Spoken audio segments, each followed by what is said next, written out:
샬롬. 사랑하는 우리 여디디아 청년 여러분, 노 리브 웨이트 7번째 여름 영성훈련 시간에 함께하는 여러분들을 환영하고 축복합니다. 여러분, 먼저 너무나 아쉬운 소식을 한 가지 전해드리게 되었습니다. 앞에 광고에서도 들으셨겠지만 대전시의 거리두기 4단계가 2주간 연장되었습니다. 그래서 이번 주 15일 예배와 다음 주 22일 우리 미래 세대를 세우는 예배는 계속해서 이렇게 온라인으로 유튜브를 통해 실시간 예배하게 됩니다. 여러분들 기억해 주시고, 비록 함께 모여 예배하지는 못하지만 같은 시간에 같은 말씀과 같은 찬양과 같은 기도를 나누면서 우리의 믿음이 더욱 하나가 되고 견고해지는 훈련의 시간으로 여기고, 이 시간을 기쁨과 감사로 받아들이는 저와 여러분이 되었으면 너무나 좋겠습니다. 여러분, 지난주 말씀 기억하고 계신가요? 지난주는 복음이 살아있는 신앙 공동체라는 제목으로 디도서 2장 11절에서 15절의 말씀을 우리가 함께 나누었습니다. 디도서 본문에 이 전체의 핵심적인 내용이 압축되어 있는 너무나 중요한 본문이었죠. 저는 우리 여디디아 청년들이 모든 사람에게 구원을 주시는 하나님의 은혜를 통해 No live wait, 과거를 버리고 현재를 살고 미래를 기다리며 하나님의 선한 일을 열심히 하는 복음이 살아있는 신앙 공동체가 되기를 간절히 소망합니다. 또한 이런 우리들의 삶을 통해 우리가 살아가는 이 땅 가운데에 하나님의 살아계심이 선포되고 우리의 삶을 통해 날마다 구원받는 사람들이 더해지길 간절히 소망합니다. 여러분, 오늘은 디도서 3장의 말씀을 나누는 시간입니다. 성령이 역사하는 신앙 공동체라는 제목으로 디도서 3장 1절에서 7절까지의 말씀을 깊이 있게 한번 나누어 보려고 합니다. 저는 오늘도 여러분들에게 나누어드린 이 키트 안에 있는 말씀 엽서를 통해 함께 본문을 읽어보려고 합니다. 여러분도 성경이나 이 엽서를 꺼내셔서 오늘의 본문을 함께 읽어보도록 하겠습니다. 너는 그들로 하여금 통치자들과 권세 잡은 자들에게 복종하며 순종하며 모든 선한 일 행하기를 준비하게 하며 아무도 비방하지 말며 다투지 말며 관용하며 범사의 온유함을 모든 사람에게 나타낼 것을 기억하게 하라. 우리도 전에는 어리석은 자요, 순종하지 아니한 자요, 속은 자요, 여러가지 정욕과 행락에 종노릇한 자요, 악독과 투기를 일삼은 자요, 가증스러운 자요, 피차 미워한 자였으나 우리 구주 하나님의 자비와 사람 사랑하심이 나타날 때에 우리를 구원하시되 우리가 행한 바 의로운 행위로 말미암지 아니하고 오직 그의 긍휼하심을 따라 중생의 씻음과 성령의 새롭게 하심으로 하셨나니 우리 구주 예수 그리스도로 말미암아 우리에게 그 성령을 풍성히 부어주사 우리로 그의 은혜를 힘입어 의롭다 하심을 얻어 영생의 소망을 따라 상속자가 되게 하려 하심이라. 아멘. 여러분, 오늘은 말씀을 나누기 전에 여러분들에게 먼저 한 가지 질문을 드리려고 합니다. 세상이, 그리고 세상 사람들이 하나님을 알 수 있는 가장 좋은 방법이 무엇인지 여러분들 알고 있나요? 저는 그것을 크게 두 가지라고 생각해 봤습니다. 첫 번째는 하나님을 믿는 그리스도인들, 즉 우리들을 통해서이고, 다른 하나는 하나님의 말씀, 즉 성경을 통해서입니다. 그런데 이 두 가지 중에 지금 우리가 살아가는 이 시대에 더 중요한 것은 무엇일까요? 그것은 하나님을 믿는 그리스도인 바로 우리들이라고 생각합니다. 사실 믿음이 없는 사람들에게 하나님의 말씀인 이 성경인 다른 종교들도 가지고 있는 하나의 경전으로 여겨질 것입니다. 그들이 성경의 말이 진짜 진리인지 아니면 거짓인지를 알 수 있는 정말 분명하고 정확한 방법은 하나님을 믿고 하나님의 말씀대로 살아가는 저와 여러분, 우리 그리스도인들의 삶을 통해서만 알 수 있기 때문에 바로 우리들이 세상 사람들에게 하나님을 알릴 수 있는, 하나님의 살아계심을 선포하고 하나님의 나라를 만들어갈 수 있는 너무나 중요한 요소이다 라는 것입니다. 지금 함께 예배하는 저와 여러분, 우리 여디디아 청년들이 이 땅에, 이 세상에, 세상의 사람들에게 하나님을 드러내고 하나님을 알게 하는 너무나 중요한 도구로 쓰임받고 있다라는 것입니다. 사랑하는 여디디아 청년 여러분, 우리는 이 땅에 하나님의 나라를 아주 분명하고 담대하게 선포하고 실현하도록 세상으로부터 구별되어 부름받은 그리스도인이라는 사실을 반드시 기억해야만 합니다. 그래서 바울은 디도서 1장과 2장을 통해서 그리스도인들의 자질과 성품에 대해 강조하고 있죠. 그리고 본을 보이는 삶에 대해 강조하고 있는 것입니다. 그리고 이어지는 오늘 본문 3장에서는 이처럼 세상과 구별되어 선한 일을 열심히 하는 하나님의 백성들이, 우리 그리스도인들이 이 세상 가운데에 어떤 모습으로 살아가야 하는지 아주 구체적으로 설명하고 있는 것을 우리는 발견할 수 있습니다. 바울은 먼저 본문 1절에서는 국가 권력에 대해 우리가 어떤 태도를 취해야 하는지에 대해 분명하게 말하고, 본문 2절에서는 세상 사람들을 향해 우리가 어떤 태도를 취해야 하는지에 대해 구체적으로 설명합니다.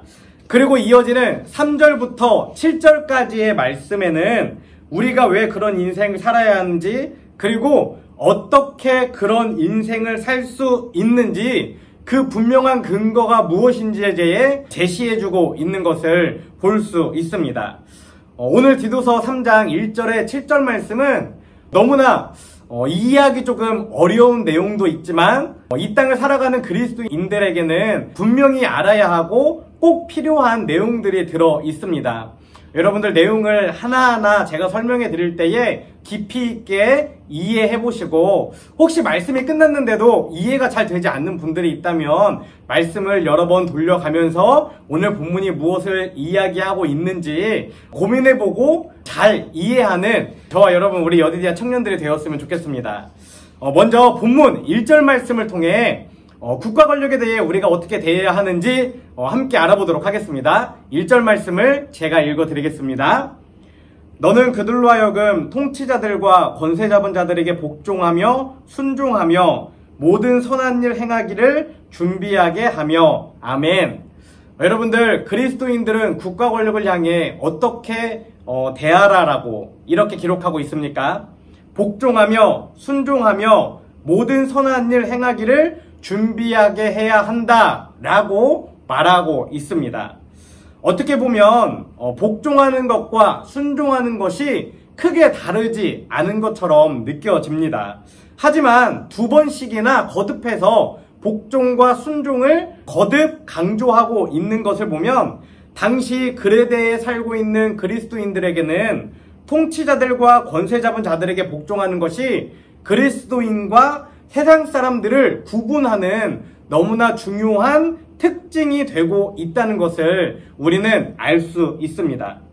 실제로 바울은 그레데 사람들의 특징을 디도서 1장을 통해 불복종과 불순종과 선한 일을 버림이라고 묘사했는데, 오늘 본문 1절을 통해서 그리스도인들은 그들과는 완전히 반대되는 복종하며 순종하며 모든 선한 일을 하라라고 분명하게 구분지어 말하고 있는 것입니다. 그렇다면 바울이 이렇게 복종과 순종과 선한 일을 강조하고 있는 이유는 무엇입니까?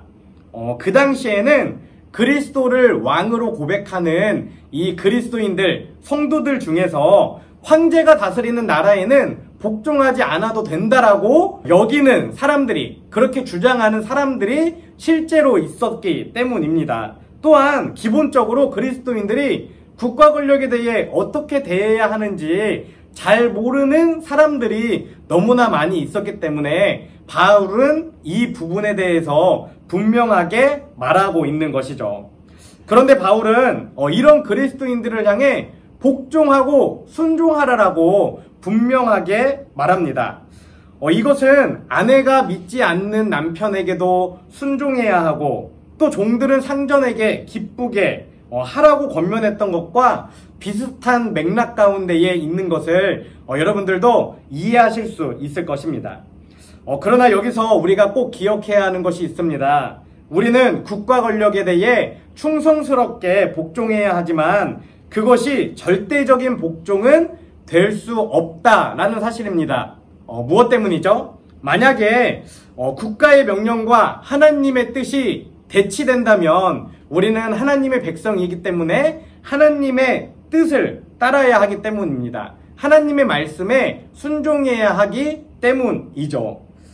여러분, 바울은 아내가 남편에게, 자식이 부모에게, 종이 상전에게, 그리고 국민이 국가 권력에 대해 순종하는 것이 순리라고 성경을 통해 이야기합니다. 그런데 어떻게 생각해 보면 아내와 자녀와 종들과 국민의 입장에서는 쉽게 수긍할 수 없는 어쩌면 불공평하게 여겨지는 말씀으로 우리에게 들릴 수 있습니다. 왜냐하면 지금 우리가 살아가는 이 시대는 복종과 순종은 늘 약하고 낮은 자의 것이며 창피와 수치라고 생각하는 경향이 너무나 많기 때문입니다.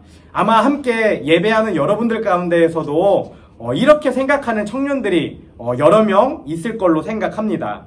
그런데 여러분, 이것은 결코 사실이 아닙니다. 왜냐하면 정말 의미 있는 일이거나 또는 누군가 꼭 해야만 하는 일을 위해 누군가에게 지시를 받아 우리가 복종하고 순종하며 그 일을 한다면 우리 안에 불만이나 다른 감정들이 들어오는 것이 아니라 흥이 나고 즐겁고 보람을 느끼는 것이 우리들의 실제 모습이기 때문입니다. 여러분, 중요한 것은 내가 지시를 하느냐 지시를 받느냐가 아닙니다. 무슨 일을 하도록 지시를 하고 무슨 일을 하도록 지시를 받느냐가 중요할 뿐입니다. 여러분, 그렇다면 우리는 무슨 일을 하도록 지시하는 국가 권력에 복종하고 순종해야 합니까? 본문 1절 말씀을 제가 다시 한번 읽어드리겠습니다. 너는 그들로 하여금 통치자들과 권세 잡은 자들에게 복종하며 순종하며 모든 선한 일 행하기를 준비하게 하며. 아멘. 뭐라고 기록하고 있죠? 모든 선한 일이라고 기록하고 있습니다. 문맥상에서는 목적어는 분명하게 안 나오지만 아마도 국가가 하는 선한 일에 동참하라는 뜻을 의미하고 있는 것이죠. 믿지 않는 사람들을 위한 일이라도 그것이 공공의 유익을, 그러니까 모든 사람의 유익을 위한 일이라면 언제든지 그리스도인들은 그 일에, 그 사업에 동참해야 한다라는 것입니다. 우리 시대로 말하면 정의를 세우고 불평등을 해소하고 환경을 보호하고 세계적인 빈곤과 전쟁 등의 문제를 해결하는 일을 정부가 시행한다면 그리스도인들인 우리가 적극적으로 의견을 내고 그것에 협력해야 한다라는 것입니다. 정치가 썩었다고 정치를 비판하거나 정치에 무관심하거나 혹은 정치에 참여하는 것을 금기시하는 것은 결코 바람직하지 않은 것입니다. 때로는 교회를 하나 더 세우는 것보다 아이들을 위한 공부방이나 또는 노인들을 위한 쉼터나 또는 자연을 조성하는 일들이 하나님 보시기에 더 큰 기쁨이 될 수도 있기 때문입니다. 그렇기 때문에 그리스도인들은 늘 깨어서 신앙적인 부분뿐만 아니라 국가의 일에 대해서도 관심을 갖고 지식을 갖고 국가 권력이 정말 선한 의도로 사업을 펼치고 있는가를 늘 점검해야 하는 것입니다. 여러분, 우리 그리스도인들은 세상 안에 살아가는 존재입니다. 그렇기 때문에 우리는 믿음만큼 세상에 대해서도 잘 알아야 하고 믿음과 세상의 균형을 잘 유지해야 합니다. 만약에 이 균형이 깨지면 어떻게 되죠? 누군가는 종교를 욕하거나 누군가는 세상을 욕하는 불균형을 가지고 살아가는 인생이 될 수밖에 없기 때문입니다. 우리는 하나님에 대해 아는 것만큼 세상에 대해 잘 알아야 한다는 것, 이 사실을 기억하며 늘 하나님의 지혜를 구하고 또 세상 가운데에서도 열심히 공부하고 연구하여서 균형 있는 그리스도인으로 이 땅을 살아가는 저와 여러분, 우리 여디디아 청년들이 되시기를 간절히 소망합니다. 그렇다면 이번에는 국가 권력이 아니라 믿지 않는 세상 사람들을 향해 이 땅에 믿지 않는, 예수님을 믿지 않는 세상 사람들을 향해 그리스도인인 우리는 어떤 태도를 취해야 합니까? 본문 2절 말씀에 잘 기록되어 있습니다. 제가 읽어드리겠습니다. 아무도 비방하지 말며 다투지 말며 관용하며 범사에 온유함을 모든 사람에게 나타낼 것을 기억하게 하라. 아멘. 여러분, 바울은 총 4가지를 이야기하고 있습니다. 비방하지 말라, 다투지 말라, 관용하라, 범사의 온유함을 모든 사람에게 나타내게 하라 라는 것입니다. 먼저 비방하지 말라 라는 것은 하나님은 물론이고 아무도 비방받아서는 안 된다는 것을 의미합니다. 여러분, 이것은 그리스도인은 아무 근거 없이 그 누구도 비방해서는 안 된다라는 의미를 가지고 있습니다. 만약 우리가 아무런 근거도 없이 누군가를 비방하고 질타한다면 그것은 곧 우리가 믿는 하나님을 비방받게 하는 것이 되기 때문입니다. 그러나 만약 누군가 거짓 복음을 전한다면, 다른 복음을 전한다면 이야기가 다르죠.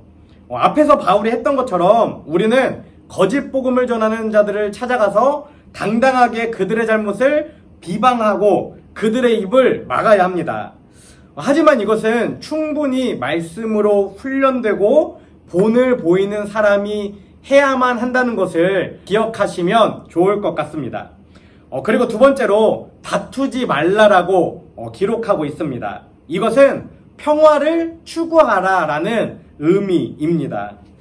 이것은 불필요한 싸움이나 투쟁에 관여하지 말라는 것입니다.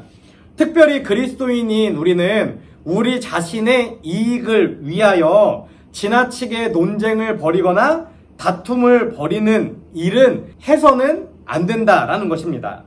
오히려 그리스도인들은 복음을 위해, 그리고 하나님 나라를 위해 손해보고 양보하고 나누어주는 인생이 되어야 합니다. 그러나 그렇다고 해서 모든 일에 그냥 순응하는 순둥이가 되라는 것도 절대 아닙니다. 만약 여러분이 불의와 마주한다면 불의에 대해서는 아주 정당한 절차를 밟아서 전문성을 발휘해서 날카롭고 예리하게 싸워 이길 줄도 알아야 합니다. 그러니까 그리스도인들은 세상에 대해서도 잘 알아야 하고 자신을 잘 준비해야 하는 것입니다. 그리고 세 번째는 관용하라 라는 것인데, 이것은 은혜롭다, 친절하다라는 의미입니다. 이것은 앞에서 말한 다투지 말라라는 그 말과 동전의 양면과 같은 의미를 가지고 있는 성품으로 다투지 말고 먼저 용서하고 항상 친절을 베풀라는 것을 나타내고 있는 것입니다. 그리고 바울은 마지막으로 그리스도인들에게 세상 사람들이 온유함을 나타내도록 가르치라라고 권면하고 있습니다. 그것도 범사에, 그리고 모든 사람에게라고 말하는데, 이것은 믿는 자와 믿지 않는 자 모두에게 가르치라라는 것입니다. 여러분, 우리가 아주 잘 알고 있듯이 이 온유함은 성령의 9가지 열매 중에 한 가지입니다. 그리고 이것은 남을 자기보다 중요하게 여기고 사람을 대하는 아주 겸손한 태도를 의미하죠. 그리고 또 이것은 하나님이 쓰시기에 편한 그릇으로 준비되는 것을 의미합니다. 앞에서 말한 비방하지 말라, 다투지 말라, 관용하라, 온유함을 나타내도록 가르치라. 여러분, 사실 이런 성품을 갖는 것, 이런 태도를 갖는 것은 너무나 어려운 일입니다. 앞에서 우리가 계속 이야기하고 있지만 디도서에서 말하고 있는 성품과 자질을 갖는 것은 너무나 어려운 일이죠. 그러나 디도서 1장 16절을 통해 우리가 함께 나누었던 것처럼 하나님의 살아계심을 입으로 시인할 뿐만 아니라 행위로도 인정하는 그리스도인이라면, 그리고 디도서 2장 11절을 통해 나누었던 것처럼 모든 사람에게 주시는 하나님의 구원의 은혜를 확신하는 그리스도인이라면 매일매일 조금씩 언젠가는 분명히 갖게 되는 태도라는 것, 성품이라는 것을 반드시 기억하시면 좋겠습니다. 이 사실을 기억하며 어린 나무가 자라 점점 뿌리를 깊숙이 내리고 큰 거목이 되듯이 매일매일 하나님께 더 가까이 나아가 정말 하나님 쓰시기에 편한 그릇으로 준비되고 디도서에 기록된 성품들을 가지고 이 땅 가운데에 하나님을 드러내며 살아가는 저와 여러분이 되시기를 간절히 소망합니다. 그리고 이제 바울은 3절에서 7절을 통해 우리가 국가 권력과 세상 사람들에 대해 1절과 2절과 같이 대해야 하는 이유에 대해 기록하는데, 여기서 우리가 3절을 읽기 전에 꼭 기억하고 인정해야 하는 것이 있습니다. 그것은 무엇이냐면, 우리가 받은 하나님의 사랑과 구원의 은혜를 은혜 받기 전 우리의 모습과 전혀 다를 바 없는 세상 사람들에게 그대로 베풀라라는 것입니다. 여러분, 주님을 만나기 전 우리의 모습은 어떤 상태였습니까? 어떤 상태였을까요? 한마디로 하나님을 모르는 그레데의 사람들과 똑같은 상태였습니다. 본문 3절은 이렇게 기록하고 있습니다. 우리도 전에는 어리석은 자요, 순종하지 아니한 자요, 속은 자요, 여러가지 정욕과 행락에 종노릇한 자요, 악독과 투기를 일삼은 자요, 가증스러운 자요, 피차 미워한 자였으나. 아멘. 여러분, 여기서 전에는 이라는 단어가 나오는데 이것은 예수 그리스도를 알기 전, 그러니까 예수 그리스도의 구원의 은혜가 우리에게 미치기 전을 의미합니다. 또한 바울은 여기서 우리도 라는 말을 강조합니다. 그러니까 우리도 예수 그리스도의 구원의 은혜를 받기 전에는 도저히 용납할 수 없고 도저히 용서받을 수 없는 저 그레데 사람들의 세상 사람들과 똑같았다라는 것을 바울은 이 본문을 통해 강조하고 있는 것입니다. 그리고 바울은 이 말씀을 통해 우리에게 한 가지 더 아주 중요한 사실을, 아주 중요한 권면을 하고 있는 것을 발견할 수 있습니다.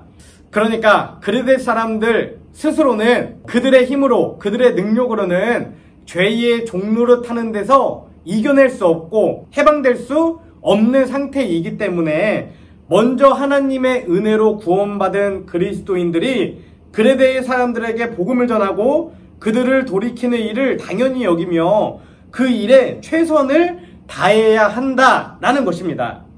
여러분, 저와 여러분, 우리가 먼저 하나님의 은혜로 구원받은 이유 역시 이것과 마찬가지라는 사실을 반드시 기억해야 합니다.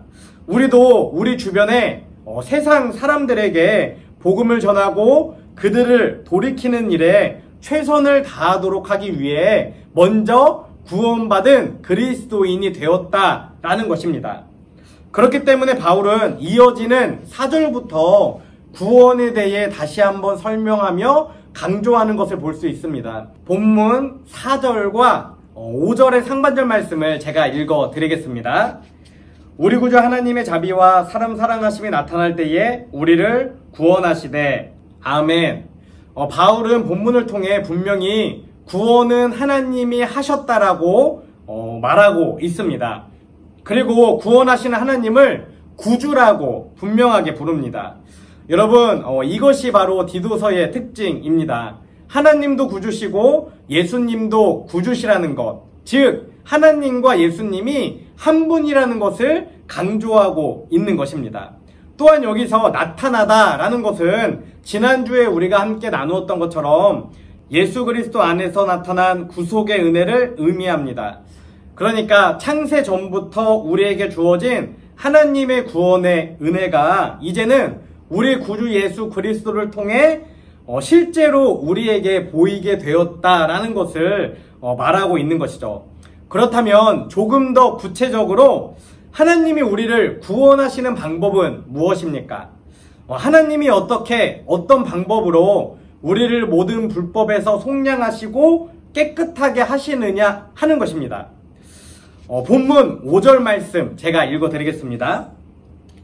우리를 구원하시되 우리가 행한 바 의로운 행위로 말미암지 아니하고 오직 그의 국률하심을 따라 중생의 씻음과 성령의 새롭게 하심으로 하셨나니 아멘. 여러분, 바울은 뭐라고 이야기합니까? 우리가 행한 바 의로운 행위로 말미암지 아니하고 오직 그의 국률하심을 따라라고 분명하게 이야기하고 있습니다. 이것은 구원은 우리의 어떤 의로운 행위가 아니라 오직 하나님의 국률을 근거로 받는다 라고 분명하게 설명하고 있는 것입니다. 그렇기 때문에 바울이 갈라디아서에서 강조하고 있는 것처럼 우리는 구원에 대해서는, 하나님의 구원의 은혜에 대해서는 아무것도 자랑할 것이 없고 오직 예수 그리스도의 십자가만을 자랑해야 한다라고 분명히 이야기하고 있는 것이죠. 갈라디아서 6장 14절 말씀 제가 읽어드리겠습니다. 그러나 내게는 우리 주 예수 그리스도의 십자가 외에 결코 자랑할 것이 없으니 그리스도로 말미암아 세상이 나를 대하여 십자가에 못 박히고 내가 또한 세상을 대하여 그러하니라. 아멘. 여러분, 이렇게 하나님과 예수님이 우리에게 긍휼과 사랑을 베풀어 우리를 구원한 결과 우리에게는 어떤 구체적인 변화가 일어나게 되었습니까? 예수님을 믿었다고 해서, 구원을 받았다고 해서 그 즉시 우리 안에 있는 어떤 속성이나 성품이 바로 변화되는 것은 아닙니다. 바울은 본문을 통해 우리에게 나타나는 변화를 중생의 씻음과 성령의 새롭게 하심이라고 표현하고 있습니다. 그런데 이것은 사실상 하나의 표현과 마찬가지입니다. 중생은 씻음으로 표현되며 그것은 새롭게 하심과 동의어로 볼 수 있기 때문입니다. 또한 이 모든 것은 누구를 통해 이루어진다라고 본문이 기록하고 있죠? 바로 성령을 통해 이루어진다라고 기록합니다. 우리에게 일어나는 모든 변화는 성령을 통한 중생과 성령을 통한 새롭게 됨이라는 것입니다. 여러분, 중생의 씻음은 어떤 의미일까요? 중생의 씻음은 과거와의 완전한 결별을 의미합니다. 옛자, 옛 사람에 대한 죽음을 의미하는 것이죠. 내 욕심과 내 생각과 내 가치관을 십자가에 못 박는 것입니다. 중생은 그렇게 옛 자아가 죽고 새로운 사람으로 거듭나는 것, 새로운 자아로 다시 태어나는 것을 의미합니다. 그런데 성령이 이 새롭게 되는 모든 과정을 주도한다라는 것이죠. 그렇다면 이 성령은 언제 우리에게 부어진 것입니까? 본문 6절 말씀은 이렇게 기록합니다. 우리 구주 예수 그리스도로 말미암아 우리에게 그 성령을 풍성히 부어주사. 아멘. 이것은 사도행전 2장 1절에서 4절에 기록된 오순절 성령 사건을 묘사하고 있는 것입니다. 여기서 부어주다 라는 동사는 오순절에 성령이 부어짐을 묘사하는 표현이기 때문이죠. 앞에서 4절이 하나님과 예수님의 긍휼과 사랑을 나타냈다면 뒤에 이어지는 5절과 6절은 성령의 강림을 의미하고 있는 것입니다. 하나님의 사랑과 예수님의 구속사건으로 인한 중생과 씻음으로 말미암아 우리에게 성령이 풍성히 부어지게 되었다라고 본문이 이야기하고 있는 것입니다. 특별히 본문에 풍성히라는 단어가 나오는데 이것은 결코 양적인 개념을 의미하는 것이 아닙니다. 이것은 성령의 역사가 우리에게 직접적이고 능력 있고 지속적으로 임하게 되었다라는 것을 의미합니다. 다시 말해 성령의 역사는 과거와 현재 그리고 미래라는 우리 인생의 전 생애에 걸쳐 부어졌다라는 것입니다. 그런데 여러분, 여기서 우리가 꼭 생각하고 기억해야 하는 것이 있습니다. 그것은 앞에 4절과 5절에서는 구주 하나님의 자비와 사람 사랑하심의 결과로 성령의 새롭게 하시는 역사가 나타났다고 분명히 기록하는데, 본문 6절 이곳에서는 구주 예수 그리스도로 말미암아 우리에게 성령의 풍성이 부어졌다라고 기록하고 있다는 것입니다. 여러분, 바울은 조금 복잡하지만 이 말씀을 통해, 반복되어지는 이 본문의 말씀을 통해 우리의 구원이 성부, 성자, 성령 삼위일체 하나님의 합작품이라는 것을, 성부, 성자, 성령 하나님의 협력이라는 것을 강조하고 있는 것입니다. 그렇다면 이제 삼위일체 하나님의 은혜로 성령이 풍성히 부어진 우리가, 저와 여러분이 해야 할 일은 무엇입니까? 바울은 에베소서에서 이렇게 표현하고 있습니다. 에베소서 5장 18절 말씀입니다. 술 취하지 말라. 이는 방탕한 것이니 오직 성령으로 충만함을 받으라. 아멘. 술 취하지 말고 방탕하지 말고 오직 성령으로 충만함을 받으라는 것입니다. 그런데 잘 보면 여러분, 이것은 무엇입니까? 바울의 명령입니다. 여러분, 명령은 무엇을 의미하나요? 그것은 우리의 몫이라는 것을 의미합니다. 그러니까 아무리 성령이 우리를 찾아오시고 우리에게 역사하셔도 우리가 성령을 거절하고 거부하고 세상을 택하고 내 생각과 내 가치관과 내 판단을 주장한다면 성령이 우리 안에서 역사할 수 없다라는 것입니다. 그렇기 때문에 성령 충만함을 받으라라고 본문이 이야기하고 있는 것이죠. 여러분, 간절히 소망하기는 저와 여러분이 성령으로 충만한 인생이 되시기를 간절히 소망합니다. 우리 안에 있는 성령을 소멸해서는 절대로 안 됩니다.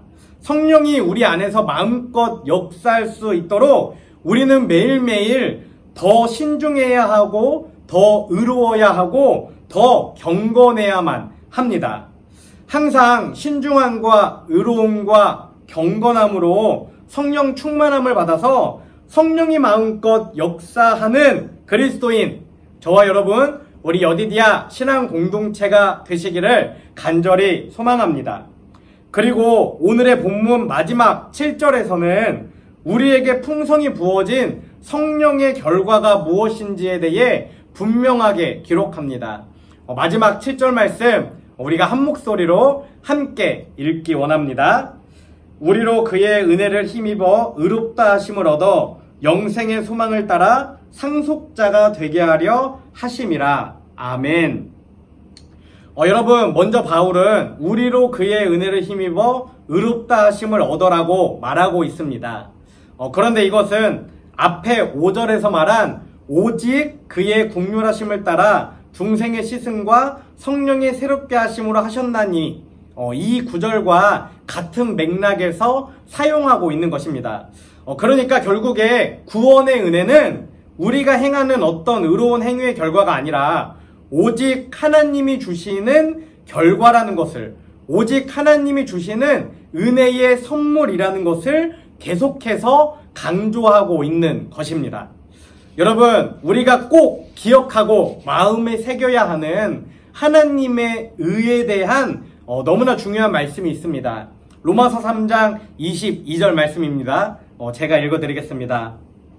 곧 예수 그리스도를 믿음으로 말미암아 모든 믿는 자에게 미치는 하나님의 은이 차별이 없느니라. 아멘. 여러분, 뭐라고 기록하고 있습니까? 하나님의 은은 차별이 없다라고 분명하게 기록하고 있습니다. 하나님의 은은 남자나 여자나 높은 사람이나 낮은 사람이나 그 어떤 것에도 차별이 없다는 것입니다.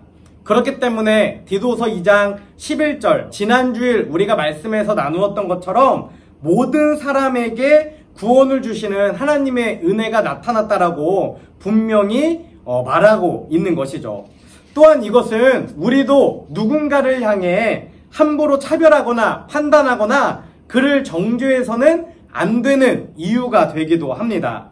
하나님도 사람을 차별하지 않고 하나님도 사람을 사랑하셨기 때문에 우리도 하나님의 은혜로 살아가는 우리도 누군가를 차별하거나 판단해서는 안 된다라는 것입니다. 그리고 우리도 역시 사람을 사랑해야 한다라는 것입니다. 그렇다면 이렇게 차별하지 않는 하나님의 의로 인해 구원의 은혜를 얻고 새롭게 된 사람에게 생기는 변화는 과연 무엇입니까? 본문 7절 말씀을 제가 다시 한번 읽어 드리겠습니다. 우리로 그의 은혜를 힘입어 의롭다 하심을 얻어 영생의 소망을 따라 상속자가 되게 하려 하심이라. 아멘. 여러분, 본문 하반절에는 영생의 소망을 따라 상속자가 되게 하려 하심이라라고 기록합니다. 그런데 이것을 원어에 조금 더 가깝게 해석해보면 소망을 따라 영생의 상속자가 되게 하려 하심이라 라고 말할 수 있습니다. 그러니까 우리 그리스도인들을 그리고 세상의 모든 사람들을 영생의 상속자, 곧 하나님 나라의 상속자가 되게 하시려는 것이 이 세상을 향한 하나님의 뜻과 계획이라는 것입니다. 여러분, 우리는 이 세상을 향한, 우리를 향한 하나님의 뜻과 계획을 늘 궁금해하고 있습니다. 그런데 오늘 본문은 그것에 대해 분명히 말하고 있는 것이죠. 우리를 향한, 그리고 이 세상을 향한 하나님의 뜻과 계획은 믿는 사람뿐만 아니라 그리스도인들 뿐만 아니라 세상 안에 살고 있는 모든 사람이 하나님을 알고 예수 그리스도의 은혜로 구속을 받고 성령님의 은혜로 새 사람이 되어 하나님의 나라를 받는 상속자가 되는 것, 그것이 하나님의 뜻과 계획이다 라는 것입니다. 그리고 특별히 본문에 소망을 따라 라고 기록하고 있는데 이것은 소망의 근거에서 하나님 나라를 상속받는 자가 되게 하시겠다라는 의미이며, 이 소망은 지금 우리가 주제로 삼고 있는 기대라는 단어, 거룩한 기대라는 단어로 바꾸어 사용해 볼 수 있습니다. 그렇기 때문에 우리는 이 디도서 오늘 본문의 말씀을, 이 약속을 분명히 확신하며 이번 여름 영성훈련의 주제처럼 거룩한 기대를 품고 과거를 버리고 현재를 살고 미래를 기다리며 노 리브 웨이트의 삶을 살아야 한다라는 것입니다. 여러분, 오늘의 말씀을 정리하겠습니다. 오늘 우리는 성령이 역사하는 신앙 공동체라는 제목으로 그리스도인인 우리가 국가 권력과 세상 사람들을 향해 어떤 태도로 대해야 하는지, 그리고 그렇게 해야만 하는 그 근거와 이유가 무엇인지에 대해 함께 말씀을 나누었습니다. 우리도 모든 사람에게 구원을 주시는 하나님의 은혜를 받기 전에는 세상 사람들과 다를 바 없는 어리석고 불순종하고 정욕과 욕심에 종노릇하며 악독과 투기를 일삼는 아주 가증스러웠던 자들이었다라는 사실을 반드시 기억하시면 좋을 것 같습니다. 그러나 우리는 우리를 사랑하시고 속량하시고 새롭게 하시는 성부, 성자, 성령 하나님의 구원의 은혜로 말미암아 새 사람이 되었습니다. 하나님이 우리에게 이런 큰 은혜를 부어주시고 우리의 인생을 완전히 변화시켜 주신 것 또한 세상 사람들에게 복음을 전하여 세상 사람들도 구원받는 그리스도인이 되도록 하기 위함이며, 세상 모든 사람들이 하나님의 나라를 상속받는 상속자가 되게 하기 위함이었습니다.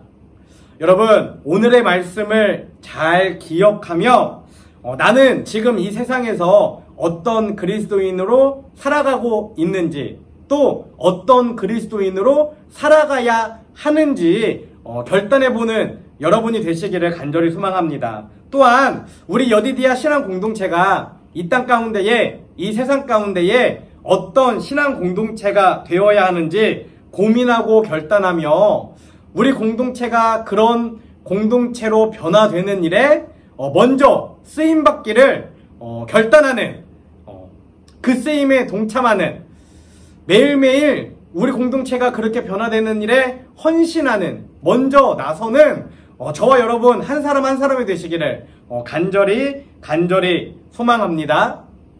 오늘은 여러 가지 말씀을 나누었지만 한 가지의 기도 제목으로 정리해서 함께 기도하기 원합니다. 기도 제목은 이것입니다. 우리를 사랑하시고 속량하시고 새롭게 하시는 성부, 성자, 성령 삼위일체 하나님의 구원의 은혜로 새 사람이 되어 삶과 삶이 일치하고 본을 보이는 삶을 살아가며 이 세상의 모든 사람을 은혜로 구원하시고 하나님 나라의 상속자가 되기 원하시는 하나님과의 뜻과 계획을 분명히 확신하여 열심히 복음을 전하는 여디디아 청년들이 되게 하소서. 디도서 1장과 2장과 3장까지의 내용을 함축하고 있는 너무나 중요한 기도 제목입니다. 그리고 특별히 그레데를 향한 바울의 삼위일체 하나님에 대한 설명이 들어있는 너무나 중요한 기도 제목이죠. 이 시간 우리 이 기도 제목 가지고 함께 기도하겠습니다.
사랑하는 하나님, 오늘도 저희들에게 은혜를 주셔서 같은 시간, 같은 찬양과 같은 기도와 같은 말씀으로 예배를 드리게 하심에 감사를 드립니다.